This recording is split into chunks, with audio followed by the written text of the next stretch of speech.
Good morning, YouTube. How you guys doing today? It is me again, your favorite Texas trucker, and we've been running around this whole week trying to get everything ready to roll back out.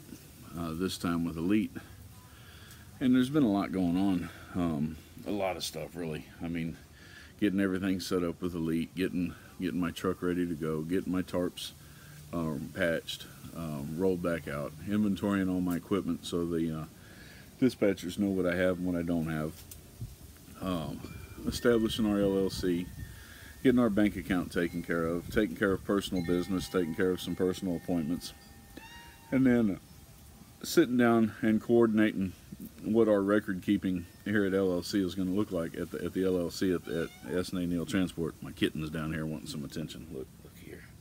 Where is she? There she is. There she is. Anyway, and it's just been a time-consuming process. I spent most of today trying to gather up materials that I need, forms that I need, so that we can, keep our record-keeping process streamlined the way that we want to do it, in that way I can get everything to my wife so that she can process everything once we get home. And it's taken up a lot of time, and we've done a few videos, we've talked to you all a little bit, and it's been a process, but it's almost over with. We've pretty much got everything done that we needed to do. I've got my first load with Elite. That first load it picks up in Decatur. It delivers to Little Rock, Arkansas, and then it pays $2.50 a mile. So I'm pretty happy with that. It's not really a long run. It's kind of, I guess, a medium run, about 550 miles, something like that, give or take. I can pretty much do it in one day, but it's a good start, and I'm happy with it. Well, today somebody sent me a message, and he told me that he suggested, because he was watching one of my videos, and he suggested in one of my videos I had talked about when I signed on with Elite that I knew the questions to ask, and that you really kind of need to know the questions. And well, he wanted to know what those questions were. He said it's people like him that have never signed on to a company before. They're interested in what those questions are and what it is that we need to ask. And it was a good topic, so I'm going to cover some of those.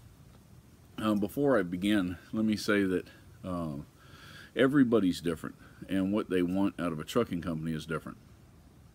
My overhead is relatively low. It's not real high, and with that I've been able to stay above water. So, the amount of money I absolutely have to break even is a lot lower than what some people have to have. I mean, I've got friends of mine that have trucks with payments over twice a week what I pay. Home time. Some people want different requirements for home time. Some people want to be home every week. Some people want to be home every other week. Some people want to be home every 3 or 4 weeks, And so a lot of the questions that you want to ask, a lot of the things that you need to know when you sign on to a company is dependent upon what it is that you want out of a company. Okay, but there are some general guidelines and some things. What I say is that there are deal breakers, and then there are non-deal breakers. Okay, non-deal breakers are bonuses. They're things I'd really like to have, but I don't really necessarily have to have. And then the deal breakers, those are things that I just absolutely have to have, So, there's important topics, and then there are, they're just bonuses. So let's start with some of the more important things. And to me, leaving Triple C was a great company, and I enjoyed working there. With that being said, as time has passed, things have gotten less and less workable. All right, and there were some things that I learned while I was there as a beginning owner operator. Some things that I knew that we needed to have in order to continue moving forward the way I wanted to continue. And in that, I want to say I just kind of want to lump it together in one category. It's in owner operator control. How much control do you have over your company? Now, the less control you have, the more of a glorified company driver you are. Okay, the more control you have, the more of a true owner operator you are. All right. Obviously, the most control you're ever going to have in your company is to get your own authority. Okay, and so once you have your own authority, not only do you have all the control, but you also have all the responsibility. When you're signing on to a company, you want to have as much control as possible, while letting them deal with as much of the responsibility as they can deal with. So first is control, and that's in control over where I take my truck. Okay, is it forced dispatch? If it's forced dispatch, you have no control. You have no control at all. You know, you're, in a sense, you're just a glorified company driver. You go where they tell you to go, you do what they tell you to do, and you don't bitch about it. When you have some control, which is what we had at Triple C, we had some control, then you know, if you don't want to take your truck somewhere, you can refuse to take it somewhere.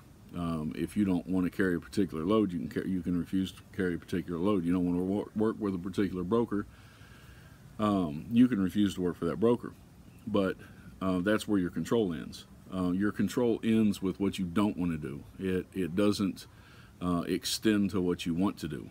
Okay, and the problem with that, when you have when the only control you have is in not going where you want to go or where you don't want to go, is that you limit your possibilities. So you get stuck in this position where, well, either you go or you just don't get a load, period.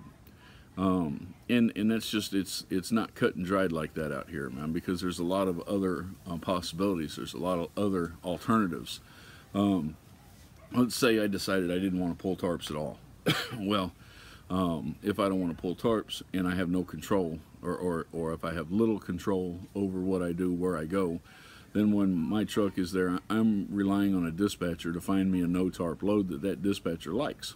You know, if that dispatcher doesn't like the load, or if that dispatcher just is pissed off at me because I don't want to pull tarps, yeah, I might sit for 34 hours. I might not get a load.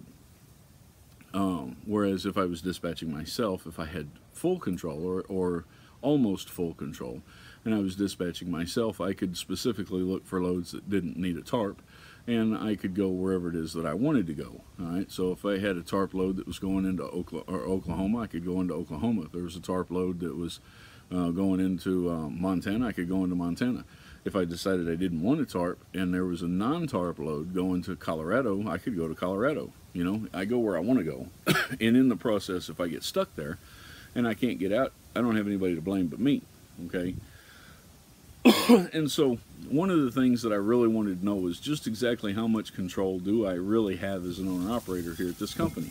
It was pretty important. It was probably in my top 5 questions, because I had a real huge problem at Triple C with letting somebody else have total control over my income, and without allowing me to assist, or without allowing me to go places that I did want to go. For instance, I was stuck over in on a 34-hour reset that I didn't want in Georgia, and there was a load that was going down to Florida. The load was going just barely south of the Georgia border. It wasn't very far into Florida at all, and it paid good. It paid like, you know, $240, $250 a mile, no tarp. It was a light load. And I screenshot the load because I had access to a load board. So I screenshot the load. I sent it to the dispatch. Dispatch refused to even call on the load, wouldn't even entertain the idea of the load because it was going into Florida. I tried to explain that, you know, the load was just going south of the Georgia border, and, you know, it's only 26 miles south of the Georgia border. And, you know, if I needed to, I could deliver the load and then deadhead up into Georgia to get the next load, but that wasn't good enough. You see, I had to plead and play and beg and and tried to get her to take a load, and she just absolutely refused to take it. She had an excuse for every load that I would bring her and give her. And I don't know if the excuse was true. I don't know if the excuse was right, because I never had the option to call. So the number one on my list was how much control did I have over my own dispatch. And last night, the Dan Galvin sent me the login information for 2 of their load boards so that I could dispatch myself, as well as the email address to dispatch and the phone number for dispatch, so that once I had called the load, negotiated the rate, gotten everything squared away, and they wanted the address to send the rate con to, I send the rate con to the dispatchers. The dispatchers run the credit, make sure everything is good, and then sign the paperwork, send it over to me. So in other words, I have about 80% control over every aspect of my dispatch. And that's not 100% control, because I don't do billing. They do the billing. So the billing end of it goes to them. And that was a huge improvement over what I was going through at Triple C. As a matter of fact, it was such a huge improvement over what I was going through at Triple C that that it was the primary reason that I decided to come here. Okay. Second thing that you want to know is about rider policies. Is anybody allowed to ride in the vehicle with you? Every year I take my son out with me. Okay, well, this company does not have a rider policy, so I'm not sure how I'm going to deal with that yet. Nevertheless, I went ahead and signed on with the company. This company also does not allow pets. That's a deal breaker for some people. It's not a deal breaker for me. I've always wanted to bring my dog out with me, but I never have. Excuse me. Sorry, I've got this sore throat. Okay, and so you got rider policy. You've got the freedom of dispatch, or freedom of control over your company. Next is, what is the percentage that you're going to get paid? Well, at Triple C, you got paid a flat percentage. It was 80% when I signed on. They lowered it down to 75% for everybody else coming on. This company here, everybody's at 75% for the truck, and then they add 10% more if you have your own trailer. So you know, you can go from 75% to 85% if you buy your own trailer. It's a huge deal. Not only that, but later on you could sign on more trailers. So if I decided that I wanted to purchase my own trailer, then I would get up to 85% of my revenue. And then if I decided I wanted to, say, purchase 3 more trailers, each one of those trailers would generate 10% of the revenue for the driver that was pulling the trailer.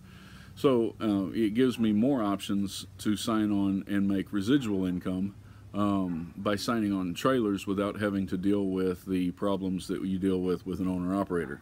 So it completely revamped or changed the business plan that my wife and I had set up, because instead of putting power units on the road right away, we're going to put trailers on the road until we can bring in enough residual income that we can afford to put power units on the road with drivers in them. It was a huge difference between what was allowed at Triple C.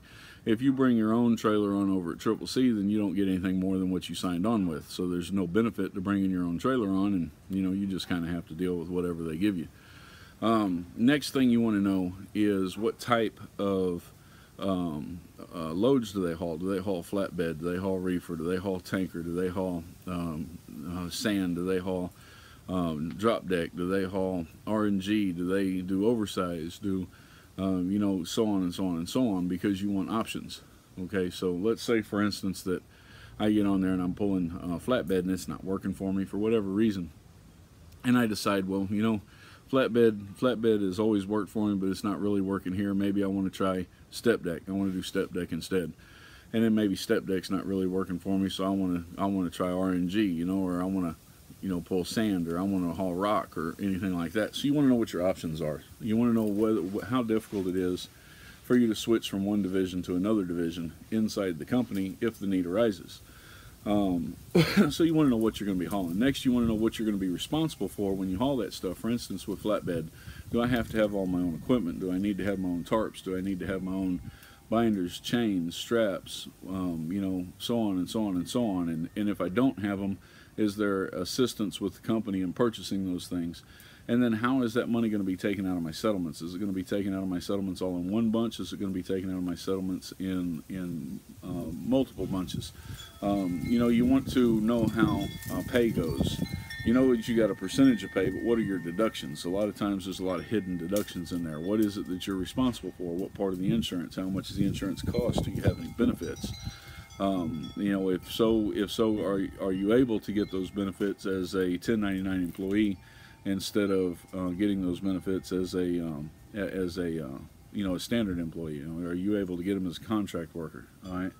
So there's all those questions, and those are important.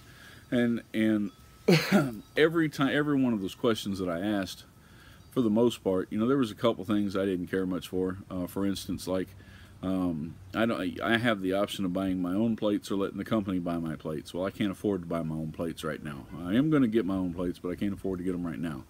So the company is going to purchase the plates. Well, the company purchased the plates at $1,500. At Triple C, they took that $1,500 out at $125 a pop until it was paid for. Over here, they take it out at $1,500. Period. End of story.